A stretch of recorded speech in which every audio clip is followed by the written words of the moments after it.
we have your weekend Apple news. Welcome back to the channel. So if you're new here, what do we do on the weekends? I usually have a drink here and then we go through about 20 or 25 different Apple related news stories. Sometimes we talk about Apple products.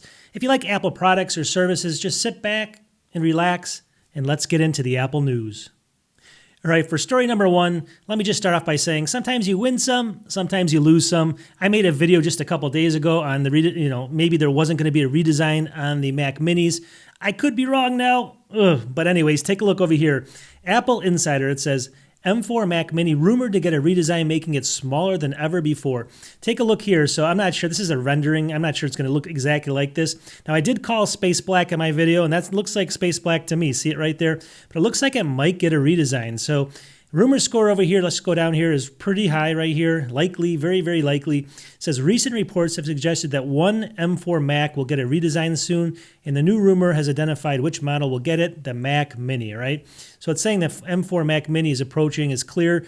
What hasn't been clear before Tuesday's report is the form factor change. So we knew that we were getting a new one. We just didn't know if it was going to change the form factor, right? It says the new rumor suggests that the device will be smaller than the existing form factor, which has been around for 15 years. This is what Bloomberg reports, basically. And it claims that the device will be close to the Apple TV set-top box size. Take a look at that. So if I go over here, take a look here. So I'm just going to go to this next article. Here's the dimensions right here. This is going to be the dimensions of the Apple TV right here, 1.2 by 3.6 by 3.6. Here's the current Mac Mini, 1.4 by 7 by 7. So you can see it's like having the width and the depth, basically, which is actually really interesting if it's going to get that small. I don't know. Well, these rumors are crazy, right? They keep coming out. So I'm still not 100% wrong, but this is actually pretty exciting anyway, to say the least of it. So, and then down here it says 3 USB-C ports of some flavor are rumored for the device, plus, what does it say? Plus space for the power cable and the HDMI port. Both models are in testing and said to be codenamed the J773. So now this is the interesting part. So there's going to be the standard M4 Mac Mini and then the M4 Pro Mac Mini, and they're going to come out at different times according to this. It says as far as the timetable goes, Apple suppliers are said to be planning for shipping the M4 Mac Mini later in August, later this month possibly. And then for a release to consumers later in 2024. It says shipping. That makes no sense to me, but it says the M4 Pro variant is said to ship in October. Anyways, it looks like something could be coming out at the end of this month by whatever this article is saying, and then the other one comes out in October. So before you blink, you might be seeing the M4 Mac Mini come out with just the M4, not the M4 Pro chip. Maybe they'll I don't know why they would separate those, but it doesn't make a lot of sense to me.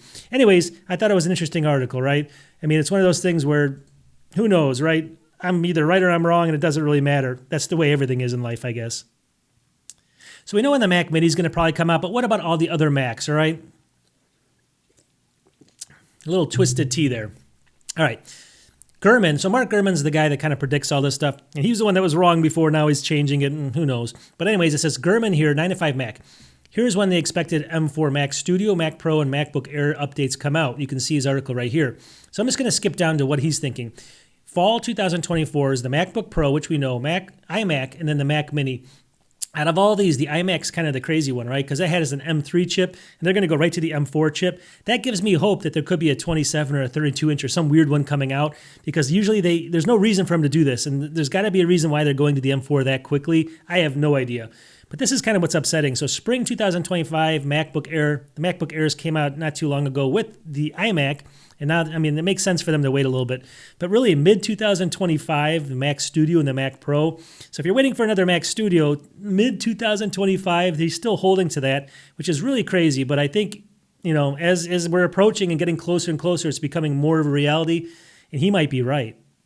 All right, so the next couple ones are going to be sales on MacBooks, and I'll have links in the description if you want to check these out. Here's the first one over here. So this is the Apple 2023. This is the MacBook Pro M3 chip. So it's the MacBook Pro, but just the M3, not the M3 Pro. Just keep that in mind. It's a standard version. It's got a 14.2-inch Retina display, 8 gigs and 512 gigabyte SSD, silver, $12.99. So it's really $300 off right now. So usually $15.99, now $12.99. Now I always said it's not a great idea to get these basically with 8 gigs of RAM nowadays, but this is not a bad deal. If you're thinking about getting like a 15-inch MacBook Air or a 13-inch, Air with only 8 gigs of RAM. You really got to consider this now. For $12.99, you're going to get the extra ports, you're going to get the better screen, you're going to get, I guess, I don't know if it comes in other colors, but you get the idea. It has a lot of additional features here that you may get with it. Plus you get the additional storage as well, 512 gigabytes as well. So you can't go wrong there, and it's a little bit faster as well in the storage. So take a look at that. I think that's a great deal, 19% off. You don't see Apple products with 19% off almost ever, especially on Amazon and stuff. So check that one out. That one's a crazy one. Let's keep moving here. The next one is an Apple 2023. This is the MacBook Pro laptop. This is the M3 Pro chip. So the other one was just M3. This is M3 Pro. 12-core CPU, 18-core GPU. Built for Apple Intelligence, 16.2 inch right there, and then this is 36 gigs of RAM, so that's the upgrade there, and 512 SSD, which is not an upgrade, $23.99, so that's 17% off. Usually $28.99, that's $500 off. $500 off right now on Amazon, so you get double the RAM. I mean, it goes from 18 to 36. That's a huge upgrade. It's also 512, and then you basically are paying less than if you had no upgrades on it. I think with no upgrades, I think it's like $14.99, and that's you're saving a ton of money. Let's just put it that way. You're saving $500. That's really cool there. So check that out. I'll have a link to that. All right, so the next one's maybe not going to be as good of a deal, but let's take a look what we have here. This is from B&H. This is the Apple 14-inch MacBook Pro. The one we talked about first there is $15.99. So what do we get for $15.99? It's got the M3 chip, not the M3 Pro, but the M3. It's got a 14-inch screen, but this has got 16 gigs of RAM now and 512 gigabyte SSD. So remember I said don't buy it without only 8. Here's the one with 16, and it's $15.99. So you don't get as big of a discount, but you're still getting $200 off. So this is actually, for $16.99, you get the 16 gigs of RAM, 512 gigabyte faster SSD, and you get the M3 chip, not the M3 Pro, but the M3. So again, if you're thinking about upgrading anything like on a 15-inch MacBook Air, you really got to take a look at this for all the added benefits and stuff, although it's a lot thicker. So anyways, I wanted to throw that out there on B&H. All right, so we're looking at dates on the iPhone 16. I think everyone's waiting for that to come out, but they've really narrowed down the date now. So look over here, Apple Insider. When will Apple launch the iPhone 16 and iPhone 16 Pro? Who knows, right? Anyways, it says it's too early to tell when Apple will announce the iPhone 16, but Apple does follow certain patterns. So based off of these patterns, they went in and they calculated out exactly within, they think it's about 90% will happen. It says Apple will unveil the iPhone 16 range in an online event on Tuesday, September 10th, 2024. That's when the best estimate is based on the 10 years of iPhone launches. So they went through 10 years of all the data, they calculated it with AI or something, and they came out with that September 10th, 2024. So it gives you at least a date if you're waiting on that phone and what to do if you're kind of, if you lost your phone or something. It's going to be still, what is that, a couple months away, 2 months away or a little bit less. So, well, actually, is it next month? I don't know. I'm losing track of time. So maybe about a month away. So maybe we're closer than I thought. All right, the next story is kind of funny too. So take a look at my screen. This is 9 to 5 Mac. It says iPhone 16 production now in full flow as Foxconn hires 50,000 more workers. So it says iPhone 16 production is now said to have ramped up to peak production, with Foxconn taking on an extra 50,000 workers just for the iPhone 16. So you know it's coming, right? The company last month increased both base pay and bonuses to help recruit enough workers to meet the expected outcome of these iPhones.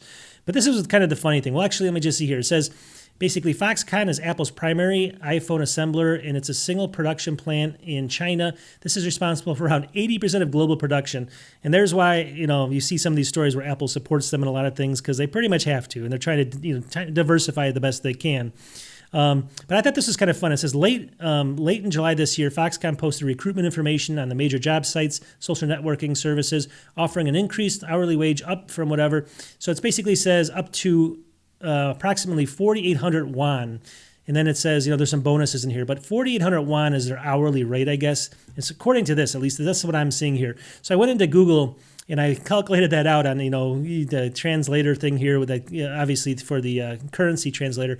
And it said that it's basically $3.52 US. So it looks like if you want to move to China and you want a good job, you're not going to get it from Foxconn and Apple, because it looks around $3.50 per hour. And I know those people work a ton of hours. So I thought that was kind of crazy, right? I don't know. Maybe I'm wrong. Maybe I'm right. If you guys know different, post in the comments. But it appears that's what the hourly rate is. And then they give bonuses like up to $1,000, which would be crazy, obviously, if you're only making this much. But it looks like that's what they're doing.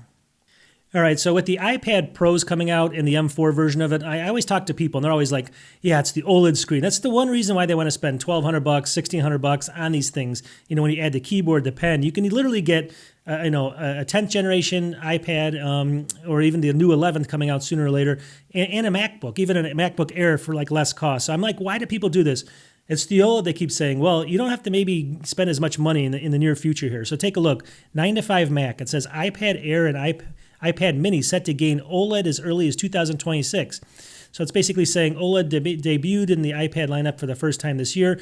Obviously the M4 iPad Pro, and it features tandem OLED setups. So now a new rumor claims that OLED displays are bound for both the iPad Air and the Mini, with 2026 the targeted release date. So you can see here, just kind of a cool article. So now, you can get the Mini or the Air, which is a lot less money, right? I mean, if you get the Air base model, I think it's like half as much or whatever. Well, maybe not. I mean, it depends on how you spec it, I guess. But still, you can at least spend less and get that OLED screen finally. And that'll be I think that'll actually eat into the iPad Pros, because that seems like the only main reason, because obviously the performance on both of them are more than anybody needs. It's really that screen people want. Okay, I know we're all happy about Apple Intelligence. I know there's been a ton of delays as well, and we found out things aren't coming out till next year. So it's not as, rosy as we all think. But here's some analysts saying, and this is not, this is just a rumor again, but it says right here, Apple Insider, Apple charging extra for future Apple Intelligence features is probable, but not imminent. So basically, it says that analysts are spitballing that Apple could charge around $20 per month for Apple Intelligence. But the problem is, it says in the short term, this isn't based on any information. It's just going off of like what other companies do. And this guy goes on to say that, Apple's trying to migrate into the services organization, and for them not at least offering some kind of tiered-based system where you're going to be paying for it is almost impossible. So I think that's actually what's going to happen. So I know, you might get some of these basic features, but they're probably going to entice you with some really cool features, but then you have to go in and actually spend some money on them. I'm not spending $20 a month on that kind of stuff. I have too many other bills. I don't know about other people. I mean, I just don't care that much about Apple Intelligence yet until it really affects my life. But you guys tell me, would you spend the money? I don't know. All right, this next one's just kind of a feel-good, sad, whatever kind of story. It brings you back, right? So take a look over here. Apple Insider, end of an era. Apple Superdrive has finally sold out after 16 years. So I don't know if you're familiar with this. 16 years ago, the Superdrive came out as basically a disc player you can connect over to. Obviously when they made the Airs and stuff, they removed the disc player, the DVD player, whatever you want to call it. So down here it says the 2008 MacBook Air didn't have an optical drive, so Apple sold a separate Superdrive accessory, which finally seemingly has been discontinued from sale from the Apple's basic, from their main, stores when you walk in and stuff like that. But it's kind of interesting. So they're going on to say that, to me, it seems like, some people might still want that, right? Now, it does say that it comes with a USB-A and you have to get a converter to go to USB-C, but it'll still work with the modern Macs. And then you can watch DVDs or burn DVDs and stuff like that. I guess it's not Bluetooth compatible. That's what they said. Anyways, not Bluetooth, Blu-ray. I'm sorry, Bluetooth. Blu-ray. Anyways, you get the idea. But I did some digging, and it's not that much digging. I went to Amazon, and it looks like Apple is still selling it right now, but for way less. Only on it looks like an Amazon and maybe some online stores Apple is, but not in the stores anymore when you walk in. But $37 right now, or $38 Apple USB Superdrive. See it right there? So I guess if you really want to just buy one of these things just to have it, just in case you got to watch some old pictures that you burned on a DVD a long time ago, or you want to watch a DVD movie every once in a while and you just don't want to burn it to your system, this might not be a bad idea for $37. It's on Amazon right now. I'll have a link to it, but kind of cool, right? Okay, so now we got a couple sales from iPads, and one's from Walmart, which is kind of weird. I don't usually showcase Walmart stuff because I don't usually have unusual sales, but here's one. This is the 2022 Apple 10.9-inch iPad Air with Wi-Fi, 64 gigs, and purple. So think about this. Purple, first of all, who cares? You put a case on it. Don't worry about the color. It's $399 right now, usually $599. And this is a brand new one, so $200 off. You get the M1 chip. And, what else do you need besides that, right? You can do Apple Intelligence with it. $399. You can't go wrong. So everyone thinks that you need, obviously an M4 or an M2 chip. You don't. This is fast enough for any iPad in the world. I have the 10th gen over there. It's got, the A14 chip, and that's way faster than I need. I have no lag on it whatsoever. So I don't know what anyone needs anything faster than an M1 for, but here it is right here. So $399, I think that's a pretty good deal from Walmart for all it's worth. And then the next one over here, let's take a look at this. Now, I don't even know if this is even I think this is a worse deal, but it says Apple, this is the iPad mini, 6th generation, A15 Bionic, so you probably won't be able to do Apple Intelligence, $379. I guess it's 24% off though, usually $499. So 64 gigs. I think the other one's a better deal because you can do Apple Intelligence, but it's purple, I guess. This one you can get all the different colors for $379. But I think people like the Mac Mini because of the size of it only, obviously. They want a small thing. So this is not a bad deal, I guess, in Amazon. That's going on right now as far as one of the sales. All right, this next article I thought was kind of cool. So I don't know if you've been listening to the news and stuff, but it says, let's just go over here first of all. It says Mac rumors, with the Google antitrust ruling, Apple will build a search engine. So interesting, right? So it says Apple recently lost this giant case where they say that they're a monopoly on search engines, and now they're fighting it. It's going to go into, obviously, years. They're going to go and appeal this thing because there's so much money involved, all right? It says earlier this week, a federal court ruled that Google's lucrative default search engine deal with Apple violates antitrust laws. So they actually found guilty of that, and that's kind of crazy. It says for many years, Google has paid Apple billions in the primary search engine on the iPhone, iPad, and Mac. So when you go to Safari, the default search engine will be Google. And it says that that's basically around $20 or more billion, so $20 billion plus a year that Apple's making off of this. Google pays Apple to put their search engine on there. So I guess it's a win-win for both. But Apple gets basically $20 billion for doing nothing. $20 billion basically pure profit, all right? So this is in jeopardy now. And so I don't know what this is going to mean. Maybe Apple will raise their cost on their other stuff because that was like their most lucrative thing they could ever have.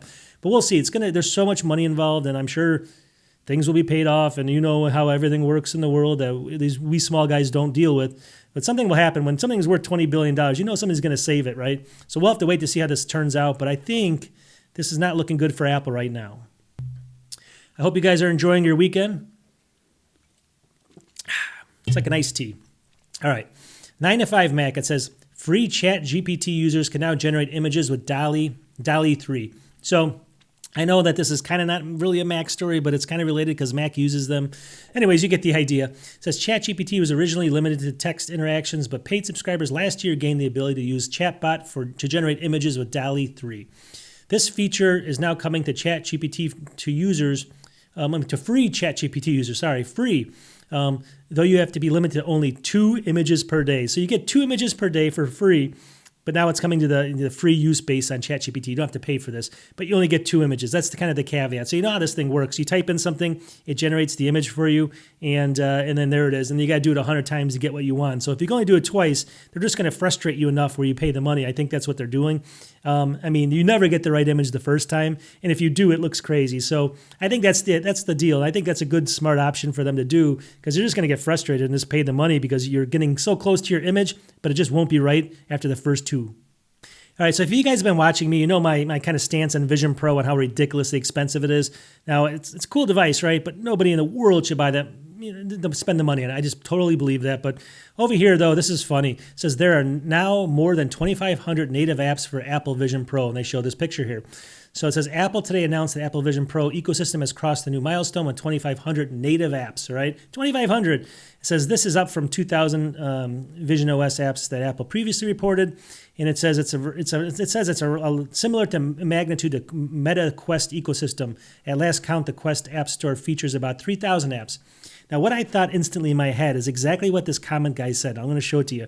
I thought this. I'm not going to say it yet because I'm going to read it to you. As soon as I saw this is what I thought. And I went down here and I was like just scrolling around. It says there's more apps now than users. And this is what some guy said on here from the comments. See it right there? And that's exactly what I thought. I said, when I read an article like not too long ago, it said like there's sold like 100,000 of these things. There's 2,500 apps. That means there's like one app for like, whatever, every 40-something people. This makes no sense. So they keep developing apps, I guess, but nobody's buying the thing. I think they have to drop the cost of it. It needs to get down to $1,500 or less, or they're in big trouble here. But it looks like apps are being developed. 2,500 is, I guess, not a lot. I don't know how that could not be a lot. That seems like a lot to me, but for all it's worth, it is what it is. All right, we got a sale here. This is going to be the 2024 MacBook Air 13-inch M3, so a 13-inch M3, but it's got 16 gigs of RAM and 512, so 2 upgrades there, 6 upgrade of RAM, upgrade of SSD, and it's $12.49. So I think this is a great deal. I mean, I've said this before. I showed this one before, but it's still on Amazon. So you get the extra RAM, the extra SSD space. It's a 13-inch, not the 15, but still $12.49. I think for that cost on that system, that's a fair price right there. Finally, what does it cost? You get $250 off. So I think that's like $250 overpriced when you add those things on. But now I think that's a fair deal. So if you're thinking about it, who cares? I mean, the M4 is going to be, it's going to be faster, but you probably won't care too much about it. I think this is good enough for most people, especially if you're like in school right now and need a laptop. This one will be a good one. All right, so one of my big things, my rants all the time, and if I look over here at 9 to 5 Mac, it says OnePassword 8 for Mac flaw allows attackers to steal credentials. Here's how to patch it. So as OnePassword has shared its software with Mac as a vulnerability to expose users to a potentially serious threat, along with attackers being able to compromise credentials, the flaw can give bad actors access to your account unlock key. So this is the problem, and I said this before, this is the problem with these password managers of third parties, or with even cloud storage of third parties. You're relying on a third party for everything, all right? And the only person you can rely on is yourself. So something like this, you give all your passwords out trying to protect yourself because you don't want all your other passwords floating around. Then they get breached, and then everything's gone at once. It does say that you can patch this up, and it says get the newest version down here if you have this. It says, fortunately, the version 8.10.36 now available fixes the vulnerability, so you can do that. But that's not what this is all about. It's all about just protecting yourself. I still think, having different passwords for everything you do, and I don't care if you write them down and put them in your basement and bury them somewhere so that you can get to them.